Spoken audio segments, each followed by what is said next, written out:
News, play breakdowns, power rankings, storylines you never hear talked about anywhere else. It's all straight shots here, fired by straight shooters. S and Gun. This is the Objective Basketball Podcast. Welcome back to the Objective Basketball Podcast. S here, Lauren joining me as always. And we do have a guest. We spun the wheel again, the wheel of fandom, if you want to call it, whatever it is. We spun the wheel and we landed on the Memphis Grizzlies, which is fitting because the Memphis Grizzlies finally won their first game of the season. And we have Aimee Stiegemeyer here. She is a Memphis Grizzlies beat writer for Memphis Flyer Grizz blog, co-founder of All Heart and Hoopsie. Aimee, how are you doing? I'm much better now. Winning fixes a multitude of sins. Yeah, that's a good point. I hear that. Okay, so I guess we should start off on a positive note here. Yes, the Grizzlies finally won their first game of the season, 112-100 against the Portland Trailblazers. Bismack Biyombo came in and did some stuff, which was really, really impressive. I was surprised that he wasn't re-signed or signed to any team yet. Marcus Smart doing things. Desmond, Bane, and Jaren Jackson Jr. had big games last night. What were your takeaways from the Grizzlies' very first win of the season? They did a lot better as far as shot selection and executing. They played much better defense. They've had a problem all season, well, all 7 games of it, with not only turning the ball over a lot, but also not being able to get those back, not being able to capitalize on their opponent's turnovers.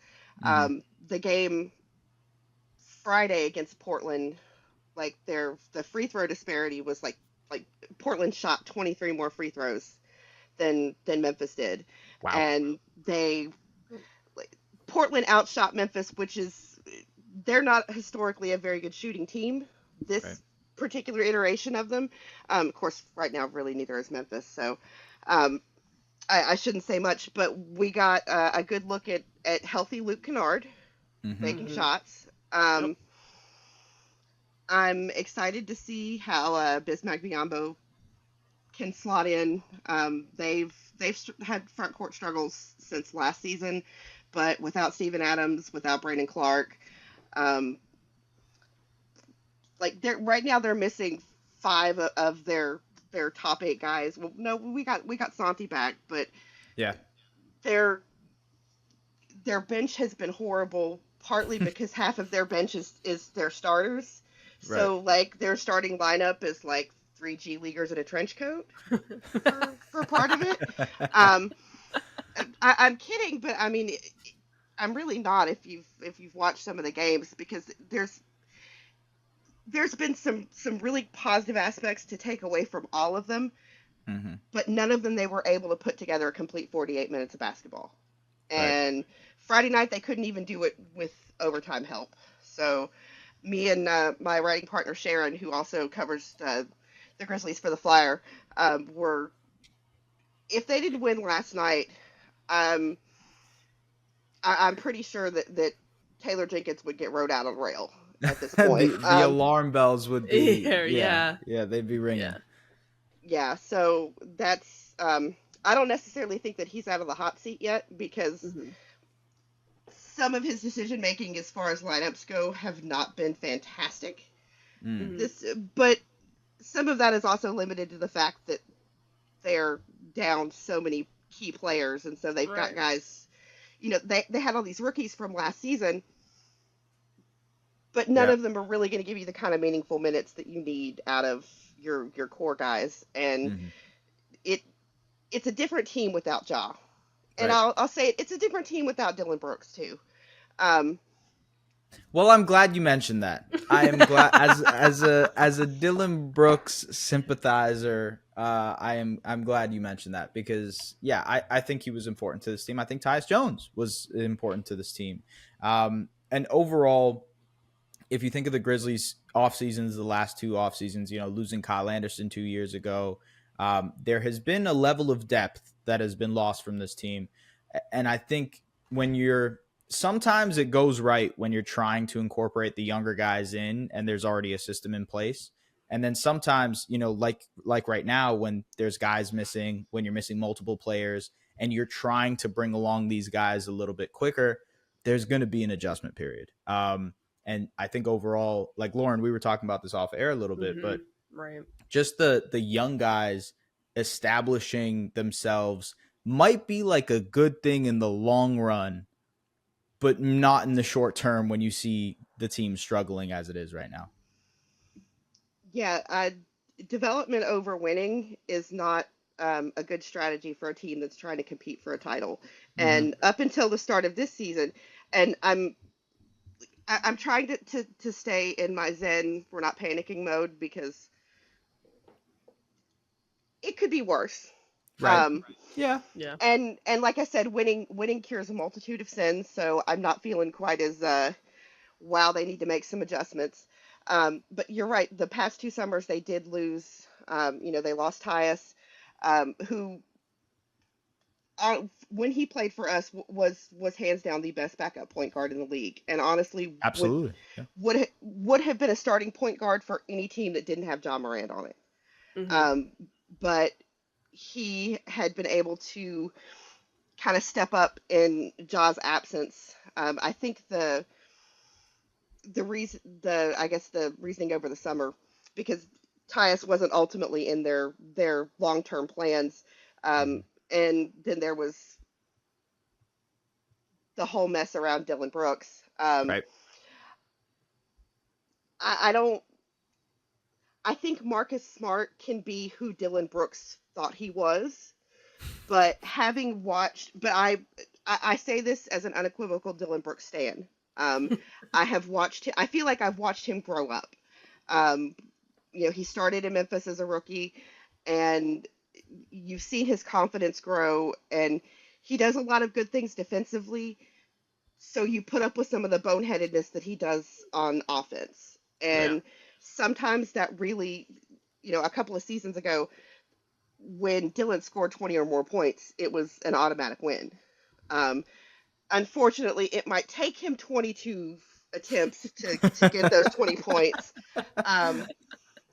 But I think the big kerfluffle over the summer with I think it was Wazirham's ones that announced that that he would not be brought back under any circumstances. I kind of think that specific bit was leaked by Dylan Brooks's camp. His relationship with all the guys on the team is still great. His off the court antics, which he's the kind of guy that, like, if he plays for you love him when he plays for your team, you hate him when you have to play against him, because he will absolutely go hard for all of those minutes. And by the way, like, you have another player in that now, like Marcus Smart. He made his entire career based on love to play with him, hate to play against him. So, I mean, this is nothing new for Memphis. You know what I mean? Yeah, that's Marcus Smart is who Dylan Brooks wanted to be, I think. I think it's going to take a little bit.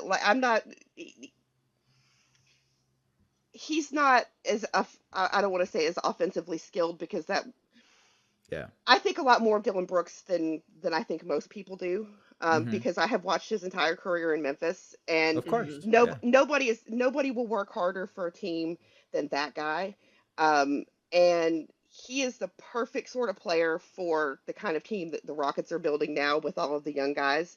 But like all of the stuff that you saw with, their pregame dances and all of it, like, they really were a group like that. And he was an important part of kind of helping build that culture. I think, Marcus Smart will help in the locker room in a lot of ways too. It's kind of an unspoken thing right now that everybody is going to keep their eyes on Ja Morant and how he acts when he returns from suspension. At Media Day, both Marcus Smart and Derrick Rose said they didn't have any intention to be babysitters, but they're also the kind of guys who have been around the league for a while. They have families, um, and can be a positive influence on the kind of young going out partying Right. that Right. that was kind of brought up a lot last season. Now Yeah. I'll Lauren, go ahead. Yeah, so I mean, with the current group right now, one thing that especially when I think about Dallas and how the importance of the 3-point shot, and I'm looking at Memphis kind of struggling a little bit starting the year, and obviously last night against Portland was a bit of a change of pace, which is obviously a good sign. One thing that I wanted to ask, when you're looking at them, is it, and especially bringing in Bismack Biyombo, and you're looking at these different groups, the lineups, you mentioned the lineups with Coach Jenkins kind of being maybe a bit of a question mark with the 3-point shooting aspect of their offense. Do you think it's sort of they've just got to sort of get their legs under them, get used to the groups, or is it more of like these lineups, I just don't know that they're going to work from a spacing or just a consistency standpoint? Where do you stand on sort of the 3-point just aspect of their offense so far? I think you're right from a consistency standpoint. I don't know how sustainable, and really what is there to sustain, because they had some good shooting nights, but ultimately that wasn't enough for the first 6 games of the season. And you can point out places in each game where they turned, and they get so far into, they've started so far in a hole, by the time they, get to the third quarter, they're already down by double digits. And it's so hard to come back from that. Right. But they've got Desmond Bane, who is an excellent 3-point shooter. They've got Luke Kennard. Him and Des were, I guess, the top 2 3-point shooters by percentage in the league last year. Kennard just came out of concussion protocol, and last night was the best shooting night that he's had so far this season. I think once everybody learns to play together, by the time Ja gets back and is able to join the team regularly, I think that the guys who are going to be starting will have kind of gelled and kind of come together in some of the chemistry, because they added Marcus Smart, they added Derrick Rose. They've still got the younger guys who are, I'm trying to think of a way to say this that doesn't sound condescending. Okay, well, actually, this like is puppies, right. Like puppies. Yeah, you got to bring them much. along slowly, right? Yeah, I hear a lot that. of them. Yeah. Okay, so I actually want to ask you about the young guys, because there's Roddy, there's Jake LaRavia, Santi Aldama technically is still a young guy. Obviously you have Zaire Williams, who is coming back after an injury-riddled season last year. Kenny Lofton, I can keep going on and on. There's just a lot of young talent on this team. I'm a big Gigi Jackson guy. Yeah, as well, I think Gigi. So, excited to see how he grows in Memphis. But ultimately, it's like, do you think that part of these struggles right now is just the fact that these guys are playing a bulk of the minutes? Because obviously we mentioned it earlier, but no Adams, no Clark, no Ja. Santi was out until last night. You have, like obviously losing Dylan and Tyus. I think like there's so much roster overhaul that throwing these guys, throwing wolves to the fire, so to speak, whatever the saying is. Do you think that's the reason this team is struggling, or is there something underneath the surface that might be also a prevailing issue here when they get healthier? I definitely think that's a contributor right now. They've got so many young guys that are being expected to manage minutes loads and give meaningful minutes in games that they're not quite ready to give. Right. I kind of wish that they had Gigi Jackson with the team right now. He was, the little bit that we saw in summer league and preseason. Very nice. Very good. Yeah. Was exciting. And I kind of feel like this is the time right now where you're kind of throwing stuff at the wall to see what sticks. Yeah. Because you know that you're going to be playing at a disadvantage for the first 25 games anyway. Finding out that Steven Adams was not going to be available at the start of the season was a big blow. And, you may get Brandon Clark back by the playoffs, but that's no guarantee. And, and then, how does he ramp up from injury? I'm also a big Brandon Clark guy. So I do hope to see him come back and contribute. But the Memphis has done a really good job of using their G League affiliate to develop some of the younger guys, and they Santi, Kenny Lofton Jr., John Conchar. Conchar and Santi spent a lot of time playing with the hustle before they were brought on and got roster spots and started to see meaningful minutes. I know they have Gigi Jackson down there with them right now. I would kind of like to see him with the team because you're trying to figure out what works. Yeah. And if you're already relying on, Jake LaRavia and David Roddy and Kenneth, like you're already relying on the guys who are going to give you questionable production at this point. Yeah, I mean they bought in way hard on the youth movement last season. In these first games, see what Gigi Jackson can do. Like I don't think he could do any worse. I guess to try to be positive here, which one of those young guys maybe has surprised you in a good way to start this year? David Roddy has been remarkably strong in his contributions. Here's the thing. I'm trying to say this diplomatically. I don't dislike any of these guys. Yeah. I don't necessarily sure. like I think that I think LaRavia got a little too few minutes. Kenneth Lofton Jr. is honestly the Memphis fan base, me included, love him probably more than is rationable to a basketball degree. But he's like a baby Zach Randolph, and you have to understand how I love that. important Zebo is to like. We are all collectively like willing Kenneth Lofton Jr. to be a great player in this league. Like anytime he gets sent in to play, or anytime they're doing poorly and he doesn't get played, you'll see a lot of calls on Twitter for free Junior. But we all are collectively like we're trying to make fetch happen there, and I think it will. Because he can give you what Zach Randolph gave you, and the league has gone smaller and gone more to relying on the 3-point shot. But the Memphis Grizzlies have always feasted in the paint, in grit and grind, in their next gen era here. They do well when they get in the paint. And absolutely. I mean, Ja Morant, one of the best paint finishers in the league, right?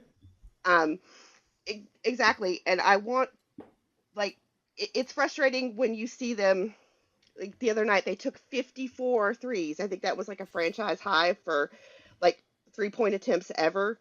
That's ridiculous. That should not be happening. And having to settle for these shots when you see guys who are having poor shooting nights. And my immediate thought is, please stop trying to make that shot happen. Dillon Brooks was really, really guilty of that a lot too. But if you know that shot's not falling tonight, drive to the basket, try and finish around the rim, get a foul if you can. And then you have to make your free throws, which is another thing that Memphis has struggled with the last couple of seasons. I had it written down somewhere. Like I actually went and did the math for the number of games they lost last year versus how many games that they had where the number of free throws missed was greater than the point differential that they lost by. And it was not insignificant. Wow. I don't have it in front of me, but like it was at least 45% of the games that they lost. Oh wow. Interesting. Wow. On the young guys real quick, one thing that I'm always trying to juggle, it's obviously very few teams in the league have as many promising young puppies as the Memphis Grizzlies have. One thing that when I'm looking at like their team payroll and you're trying to think from maybe a long-term perspective of who do we obviously we want everyone to develop, but people develop at different rates. And so when you're looking at who gets what minutes and how to sort of prioritize some of these young guys, especially looking at the timing and who's next up to sort of pay and who you're really going to commit to. And especially when you're looking at a team like the Minnesota Timberwolves and kind of how they've handicapped themselves in a way, what do you think Memphis's approach is to each of these young guys, given what they're good at, the I guess flashes that you've seen from different guys? How do you sort of work out like, yeah, we want to compete and contend right now, but there's in the back of the mind a potential consolidation trade at one point? How do you sort of juggle that in the current day-to-day, game-to-game basis? That is a really good question that they have not quite figured out. And There's a lot of guys. I will be the first one to admit that I don't necessarily have the answer to that. Yeah. They have a lot of role-playing guys who are on reasonable-ish contracts. Yeah. But then they also like they gave contracts to Jake LaRavia, they gave contracts to David Roddy. They brought towards the end of the season. They waived Kennedy Chandler, who they had initially given a contract to, and he's a Memphis native. So we always want to see the local kids get in there and succeed. But they needed somebody who could come in. Kenneth Lofton Jr. was the G League Rookie of the Year last year. When he can get in and get in his groove, he does play well, and he gives you that like kind of physicality in the paint, sort of. Like Baby Zebo. Yeah, exactly. It really is. So I think that out of all the young guys, I expect that either David Roddy or Jake LaRavia will probably not be here past next season, if that long. And I'm hoping that it's not like they really bought in last year on the rookies. Like they had Roddy, LaRavia, Kennedy Chandler, Kenny Lofton, Zaire it seems Williams like every back. It's just crazy to me because it seems like every year they have this, end of bench 5 to 6 guys of just young guys who, hey, maybe potentially at some point. And like, yeah, sure. Some of those guys turn into things. I think Santi Aldama, I'm a big fan. I don't know how big of a fan you are, Aimee, but like, I think he's a guy who can be an immediate rotation piece for them this season. And he was initially like, oh my God, they drafted Santi Aldama with the 30th pick. Who is this guy? Right. Right. And then he turns into a rotation piece. So it's like, I always second guess myself with Grizzlies prospects because they've nailed the draft so well over the last, 5 or 6 years, whatever it might be, that I'm just like, okay, maybe these players do deserve a shot. But also when you're competing and you're trying to win, it's a lot harder to find those opportunities for them. So maybe they can find those shots elsewhere, right? David Roddy, who knows where Kennedy Chandler ends up, but like maybe some of these guys end up on different teams. And that kind of reminds me of OKC in a lot of ways, because OKC also has a litany of younger guys at the end of the bench that might be best served elsewhere. But I wonder how you feel about that. Like, yes, they draft well. They consistently draft well. But that is the Kleiman era. Since Zach Kleiman took over as general manager, the shift in the ability to draft well, the ability to develop the players that they draft, from what we saw from years of Chris Wallace, it's been night and day. And they've managed to get these guys in the draft, guys like Santi Aldama, who people think, like, who is this and what is this guy going to do? I haven't seen Santi play. Like, there's not much of a more iconic duo than Spanish big men in the Memphis Grizzlies. Hell yeah. And I think Santi has, I always forget how young he is. But I think he's got another leap forward in ability and in production this year as well. I agree. And especially with the opportunity, right? Like, guys are out, he's going to step into a role. 100%. Yes.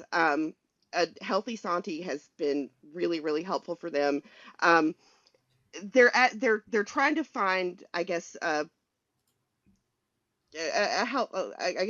right balance between proven guys who have been in the league for a while, who who have experience, and being able to develop the talent that they have. Hmm. Because Memphis is not an ideal free agent destination. So it's harder for them to build through free agency than it is for them to build through the draft. And Absolutely. Yeah. they've done a magnificent job. I seriously of picking guys who they none of these guys may be superstars, but this is a league of role players, Hmm. and these are guys that could find a bench role on almost any NBA team. Mhm. Right. They're not going to be what takes you over the edge, but Hmm. it'll be somebody that could give you 10 15 minutes off the bench and like not make your life worse. Right. Yeah. Absolutely. Yeah. Okay. So Lauren has some questions for you about trade targets. We'll get to that really quickly. I do want to bring up something, just something quickly that has popped out to me initially. So the Grizzlies offense right now is ranked 28th. And yes, they've lost a bunch of games. They're missing a bunch of guys. So I understand that. Their defense, however, which is usually extremely stout, right? Last year, it was incredible. The year before that, it was incredible. Jaren, they've added Marcus Smart. That should help solve some things as well. Yes, I know losing Dylan Brooks hurts, but still, like, the defensive nucleus shouldn't have changed too much there, especially with Jaren being the guy in the middle there for you. Why has this team struggled defensively to start the year? I can understand the offensive struggles, because this team is throwing out around a bunch of young guys, but like, is that just it? Like, is the young guy thing the reason they're struggling on defense, or is it something else that I'm not seeing? I think it's a lot of they were the best offensive rebounding team in the league when they had Steven Adams last year. Yeah. His rebounding ability, losing that really hurts them. Hmm. The same thing from Brandon Clark. And Jaren Jackson Jr. is not really a traditional center. Like, he plays better at the 4 than he does at the 5.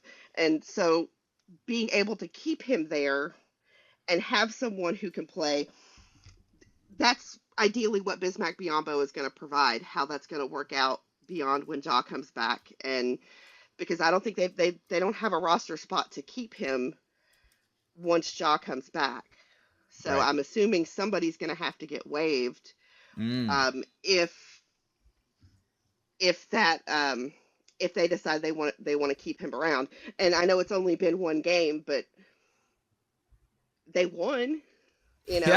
Yeah. I mean, Absolutely. Yeah. he came in, put up 8 points and 10 rebounds in his first real time out on the floor in a Grizzlies uniform, and like that's effort Biz, that I can't knock.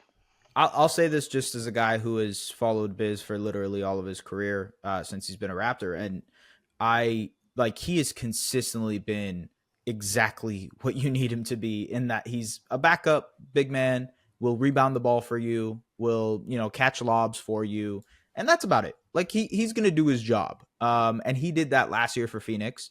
That's why I was sort of surprised no one had picked him up, because there's a few places, Dallas for one, that I could see like being like, hey, they kind of need a backup big man. Why not? Mhm. But Memphis, because of the void by Steven Adams, I think he's going to help a lot. And I think he stays on the roster. I would I be, do too.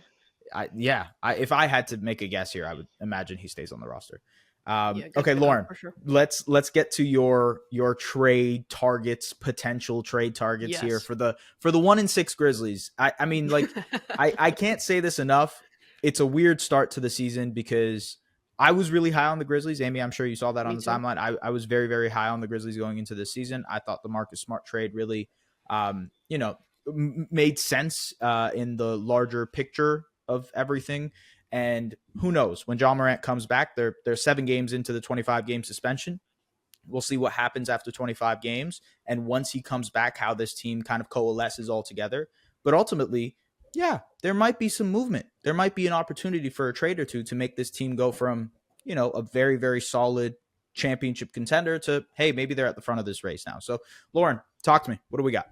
All right, so I've got 6 names, especially looking at the money that Memphis could potentially move around. I've got 6 names with all sorts of different contracts that I want to throw out and sort of do a quick fire. Can you see Memphis having any interest in it being as simple as that?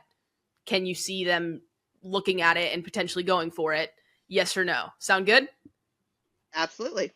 All right. First name is Alex Caruso.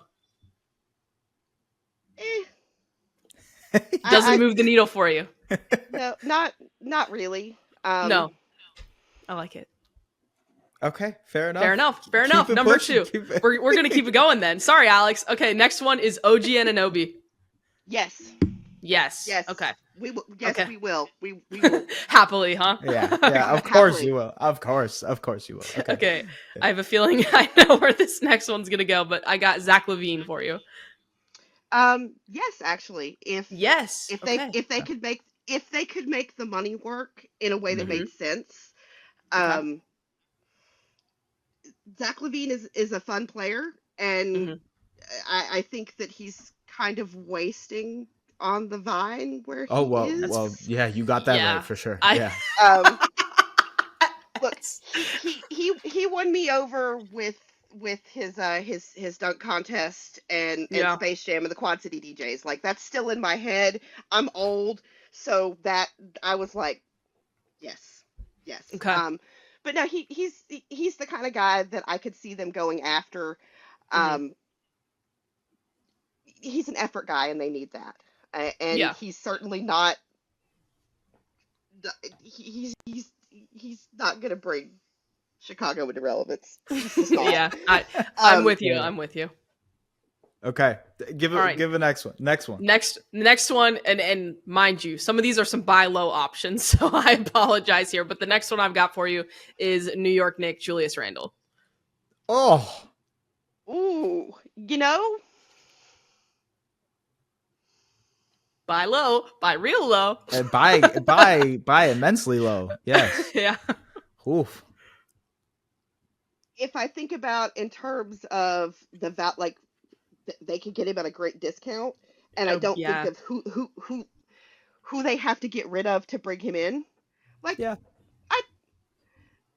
I don't know that I would get rid of any of the guys that we have for him, and that's probably including the young guys, because I am sort of enjoying watching them fill out a little bit. But like, so you're essentially saying if you could get him for free, you would say yes. If we could get him for a healthy discount, I don't want to say minimum, but like a healthy discount. Okay. Yeah. I mean, I could see that being an option for Memphis at some point. Okay, moving on to the next name. The next name I got for you is another Chicago Bull in DeMar DeRozan. You knew it was coming. Yes, I personally,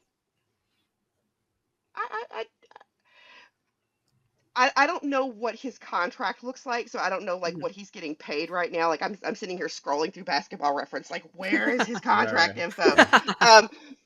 But like, he's again the kind of guy that I think it's somewhere around like 27, 30. Yeah, he's in the final year, making about just under 30.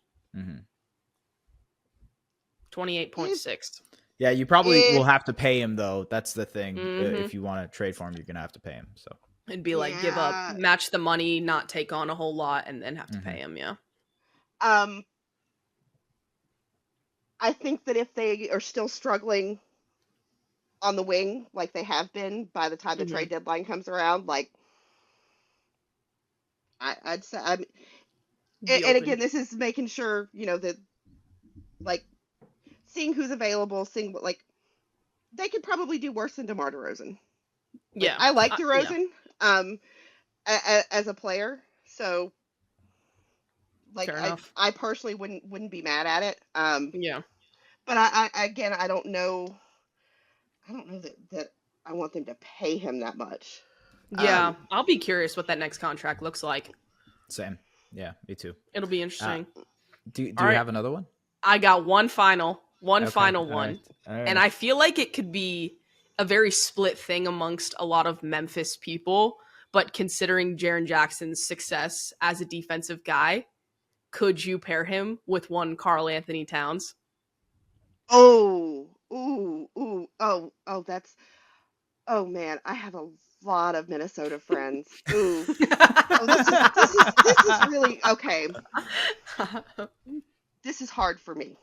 It's not a bad move. I mean, depending on what you got to send out. Yeah. Yeah. It depending on like what you have to send out, how much you have to pay. He really gave them fits that first when we played them in the first round. Like Steven Adams had nothing for him. Yeah. So like I could see. I just don't know how with having paid Des and Tripp and Ja and then like the salary that they have left, like I don't know how they could afford that. Right. Yeah. But like if they could make the money work, I wouldn't hate it. Because I don't think he's a bad basketball player. I just don't think that he's, now that they have Anthony Edwards, I don't think he's the it guy in Minnesota anymore, and Right. I think maybe a change of scenery would do him good. So I agree. Yeah. I agree with that. Yeah. He'd have to be way less corny, but Hey, Man. listen, Ja Morant, Ja can help him with that. I think Yeah. Marcus Smart can help him with that. now. You know? I'm Yeah. sorry, that game, and then the comeback. That was Oh, probably my one of the God. greatest playoff comebacks that I have ever watched from any team. Mhm. Because they were down bad. Like Oh, he yeah.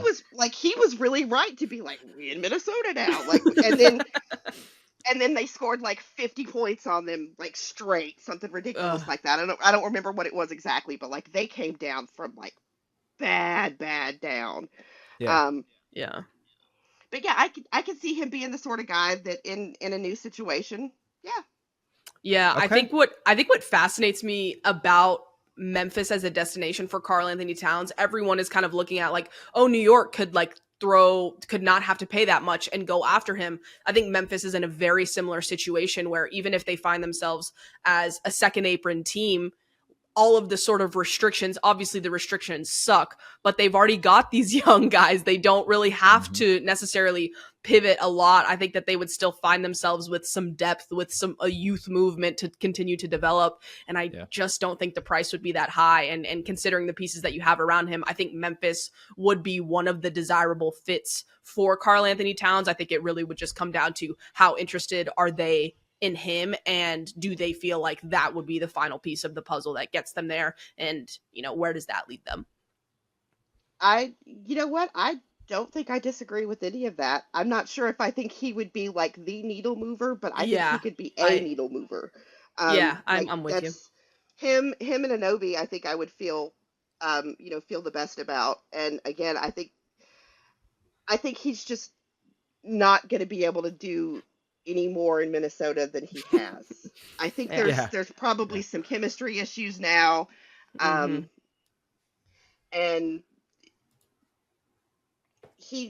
I don't think he's not the guy to lead the team. And so if he can play on a team where he's not expected to be the leader, because this is Ja Morant and Jaren Jackson Jr.'s team. Like Ja, Jaren, and Des are the future here. And as they go, the team will go. And if he's not expected to be that guy, like I could see it. Yeah, I can see it too.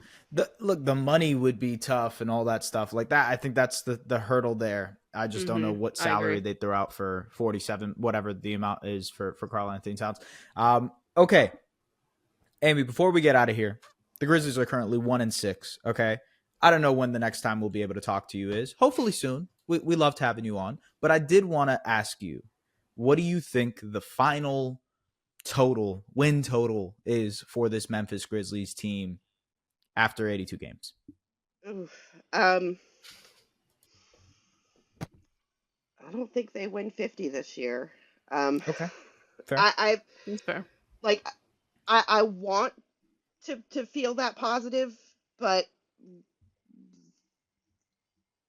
logically, it's tough to, because I mean they were always going to be at a disadvantage being without Ja and being without Steven Adams and Brandon Clark, and I knew it was going to be bad. I didn't think it was going to be this bad, because it's like, and the worst part I think about like sucking this bad is that everybody else can see how bad you are. Like, oh man, there's very few things left that Twitter is really good for, but entertaining basketball discourse is one of them. And like they're dunking on Memphis, like I can't even talk shit. You can't even. They're not Yeah. wrong. They're not wrong, and I'm just like, yeah. Okay, so give me a final win total. Give me something. What do you got? I'd say I'll put them at 49. Okay, so right under 50. Okay. Hey, from 1-6 to 49 is good. That's good. That's a bounce back. That is a bounce back. And look, I am confident that when Ja comes back, hopefully, all things considered, they start out the gate running. I think so. I think that's what we'll see. It's like they'll start just tallying up wins once he comes back. Aimee, before we go, anything you got going on, anything you want to plug, anything you want to say before we head out of here? Thank you so much, by the way, for coming on this show. Thank you for having me. If you would like to read my writing about the Memphis Grizzlies, you can go to memphisflyer.com. We are the Beyond the Arc column, me and my friend Sharon Brown. You can find me on Twitter at Hoop City Hellcat. Probably spending way too much time. And that's really it. I hope to I hope to have some more positive writing towards the middle of the season. But I hope you do too. It's always as a person who is covering a team that is currently struggling a little bit. It is always fun when the team is doing well. It's very easy to cover a team that has fun wins or even is doing fun stuff, but the opposite way is not fun. Not fun at all. Mm-mm.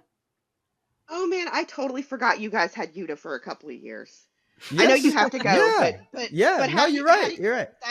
That's my large Japanese son. I listen. He is also my large Japanese son. I love Yuta. It's so cool because I'm sure you know this because Memphis and all that. That's where he started his career. But like to see him go from guy who like might not make it in this league to he's just one of the best corner shooters in the league and he's going to be a good role player in this league for a very long time. It's so cool to see. And obviously I always get like a lot of our Japanese friends from overseas, like they'll like quote tweet stuff when I talk about Yuta, and it's just very cool to see just how much support and love they have for him. It's awesome. So it is having done media scrums and stuff with like Japan really loves him as well they should, and I hope that you're right that he's going to be a role player in this league for a long time. I like to follow the guys that I like when they leave Memphis, and Yuta is one of those guys that I'm going to root for him wherever he's at. Hell That's yeah, awesome. Absolutely. I'm going to root for Dylan Brooks too, just not when he's playing us. Thank you, as you should. At least in the Olympics this year, if you can, for Team Canada, just rock a little Canadian flag for us. Okay, from Aimee, from Lauren, from myself, thank you very much for tapping into the Objective Basketball Podcast. Next week, we will have a new guest, ladies and gentlemen. The wheel keeps spinning here. We will be talking about the Mavericks and Raptors on our next episode. But thank you very much for tapping into the Objective Basketball Podcast. We will see you guys later. Follow hosts at Just S. Farahini on all socials and at The Lauren Gunn on Twitter. The Objective Basketball Podcast, delivering the NBA to you like no other.